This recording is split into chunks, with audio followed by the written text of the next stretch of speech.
दुनिया के कई देशों में कोरोना संक्रमण बढ़ रहा है। इसी बीच विदेश से भारत आने वाले नागरिक भी कोरोना संक्रमित हो रहे हैं। कोरोना के बढ़ते खतरे के बीच भारत आए 8 विदेशी कोरोना संक्रमित पाए गए हैं। बिहार के गया एयरपोर्ट पर बैंकॉक के 3 और म्यांमार के एक शख्स की कोरोना रिपोर्ट पॉजिटिव आई है। वहीं दिल्ली एयरपोर्ट पर म्यांमार से आए 4 विदेशियों की रिपोर्ट पॉजिटिव आई है। सभी के सैंपल जीनोम सीक्वेंसिंग के लिए भेज दिए गए हैं। कोलकाता एयरपोर्ट पर भी 2 कोविड पॉजिटिव मामले सामने आए हैं। इनमें से एक 24 दिसंबर को दुबई से आया था, जबकि दूसरा मलेशिया के कोलालमपुर से आया था। गया में तिब्बती धर्मगुरु दलाई लामा के धार्मिक कार्यक्रम में शामिल होने आए 4 विदेशी नागरिक कोविड पॉजिटिव पाए गए हैं। इससे धार्मिक स्थल पर कोविड मामलों की संख्या बढ़ने की आशंका है।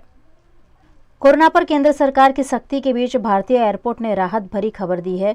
Centre for cellular and molecular biology (CCMB) के डायरेक्टर विनय के नंदीकुरी ने कहा है कि BF.7 वेरिएंट का असर भारत में ज़्यादा नहीं होगा। एक्सपर्ट्स के मुताबिक ज़्यादातर भारतीयों के पास अब हाइब्रिड इम्यूनिटी है। उन्होंने वैक्सीनेशन के जरिए इम्यूनिटी हासिल कर ली है।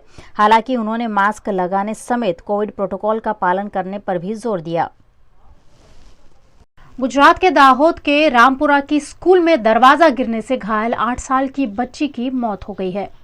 गुजरात के दाहोद की रामपुरा की स्कूल में दरवाजा गिर जाने से एक बच्ची घायल हुई थी, जिसकी इलाज के दौरान मौत हो गई है। 8 साल की इस बच्ची को दरवाजा गिरने से गंभीर चोट पहुंची थी और इलाज के दौरान बच्ची की मौत से परिवार भी सदमे में आ गया है। इस मामले तालुका पुलिस ने दुर्घटना का मामला दर्ज कर जांच शुरू की है। जिला प्राथमिक शिक्षण अधिकारी क्षेत्र में आवेली अमारी सरकारी प्राथमिक शाला दाहोद तालुकानी रामपुरा प्राथमिक शाला खाते धोरण 3 में अभ्यास करती दीकरी पर कंपाउंड वॉल साथे जे दरवाजो आवेलो होय तेना मोढाना भागे पड़ता तेने गंभीर इजाओ पहोंची थी। तात्कालिक असरथी अमे दाहोद चाइल्ड्स होस्पिटल खाते तेने प्राथमिक सारवार अपावी अमदावाद खाते तेने शिफ्ट करेल हती। परंतु शनिवारना सांजना सुमारे दीकरीनुं अवसान थयेल छे तेवुं अમને प्राप्त सूत्रों मुजब जानकारी मळेल छे। ते दरमियान जवाबदारीना भागरूपे शाळाना बाळकोनी सावचेती राखवानी जवाबदारी शाळाना आचार्यश्री मुख्य शिक्षक तरीकेनी जवाबदारी तेमना जवाबदारीना क्षेत्रमां आवती होय तेओने तपासना भागरूपे तात्कालिक असरथी एमओए फरज मोकूफी पण કરી દીધા છે। દરેકે દરેક શાળાઓને દરેક સત્રના શરૂઆતમાં એટલે કે જૂન મહિનાના શરૂઆતમાં શાળાના બાળકોની સાવચેતી જાળવવાના ભાગરૂપે સેફ્ટી મેજર્સ જાળવવા માટે પરિપત્ર પણ કરતા હોય છે। પ્રથમ દ્રષ્ટિએ શાળાનો દરવાજો વેલ્ડિંગમાંથી તૂટી જવા પામેલ છે તે પણ અમે પણ જોયું છે અને રિપોર્ટમાં પણ અમારી પાસે આવેલું છે, જેથી કરીને ક્યાંક ને ક્યાંક સેફ્ટી મેજર્સની જાળવણીનો અભાવ હોવાનું પ્રત્યક્ષ બને છે। गुजरात राज्य का सबसे लंबा फ्लाईओवर ब्रिज वाहन चालकों के लिए खोल तो दिया गया है, लेकिन अभी भी ब्रिज की कार्यवाही अधूरी ही है। गुजरात का सबसे लंबा 3.5 किलोमीटर का फ्लाईओवर ब्रिज अब वाहन चालकों के लिए खोल दिया गया है। कल ही गुजरात राज्य के मुख्यमंत्री भूपेंद्र पटेल ने ब्रिज का लोकार्पण कर दिया। वाहन चालकों ने ब्रिज से आवाजाही भी शुरू कर दी है, लेकिन ब्रिज पर कई जगह काम अभी भी चल रहा है। ब्रिज के पिलर की कार्यवाही बाकी है, रंग रोकान बाकी है, प्लम्बिंग की कार्यवाही बाकी है, सर्विस रोड बन रहे हैं। ब्रिज के नीचे सर्कल भी तैयार नहीं है, इसके बावजूद ब्रिज खोल दिया गया है। ऐसे में शहर के नागरिकों की सुरक्षा पर सामाजिक कार्यकर्ता कमलेश परमार ने आवाज उठाई है।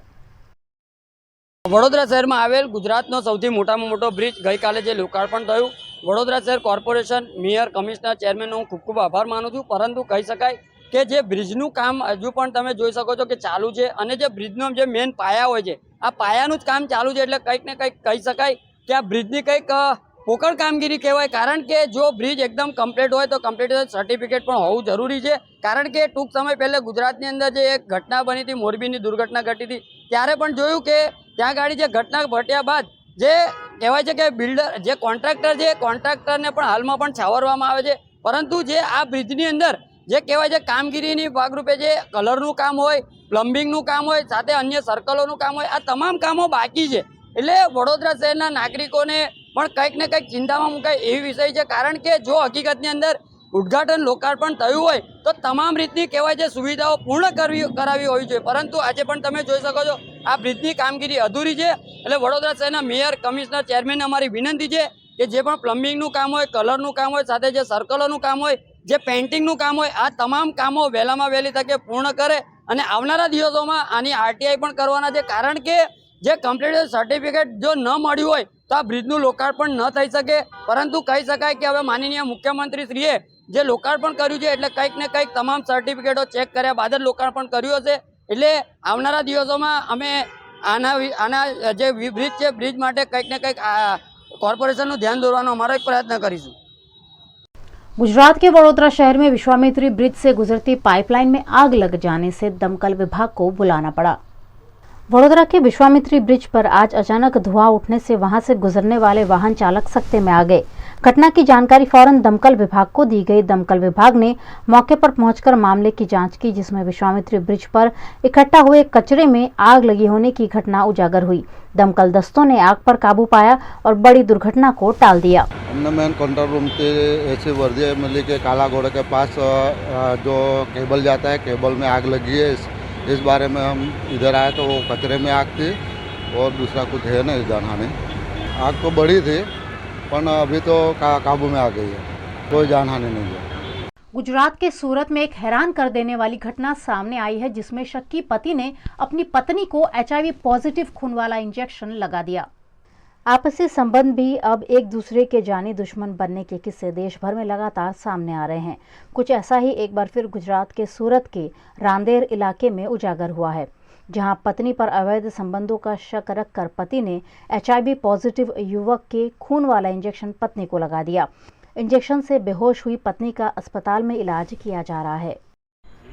मेरे हस्बैंड का 2 दिन पहले फ़ोन आया था, मुझे बोलने लगा कि मैं तुमसे मिलना चाहता हूँ, तुमसे वापस शादी करना चाहता हूँ, इसलिए सोच समझ के अपन कर लेते हैं वापस से, ऐसा बोल के बुलाया गया मेरे को। और मेरे को 2-3 घंटा अच्छे से रखा है उसने, और मुझे पता भी नहीं चलने दिया कि मेरे साथ क्या फ्रॉड करने वाला है। और मैं उसको मिली और यकीन करके गई, और फिर उसके बाद में मेरे से शाम के 7 बजे मेरे को उसने ये इंजेक्शन लगा दिया धोखे से, हक करने के चक्कर में। फिर मैं उसके बाद पुलिस स्टेशन गई। पुलिस स्टेशन में मैंने रिपोर्ट दर्ज कराई। पुलिस वाले मुझे हॉस्पिटल लेके आए। फिर रांदेर पुलिस स्टेशन पुलिस वाले मुझे हॉस्पिटल लेके आए। मेरी ट्रीटमेंट चालू है, अभी मैं हॉस्पिटल में एडमिट हूँ और आगे देखते हैं क्या होता है। मैं यही चाहती हूँ सर कि जो इंजेक्शन मुझे उसने लगाया उसको भी वही लगना चाहिए, उसके साथ भी वैसा ही होना चाहिए जो उसने मेरे साथ किया। इस मामले रांदेर पुलिस ने आरोपी पति को गिरफ्तार कर कानूनी कार्यवाही की है। રાંદેરની અંદર એક 328, 270, 324 મુજબની ફરિયાદ દાખલ થઈ છે। એની અંદર જે આ કામના ફરિયાદી છે અમીરુબેન શેર અલી, એમને 15 વર્ષ પહેલાં પ્રેમ લગ્ન કર્યા હતા શંકરભાઈ કરીને એના હાથે। પછી એમને અત્યારે બે કંઈક ઘરકંકાસના કારણે એમના છૂટાછેડા થયા।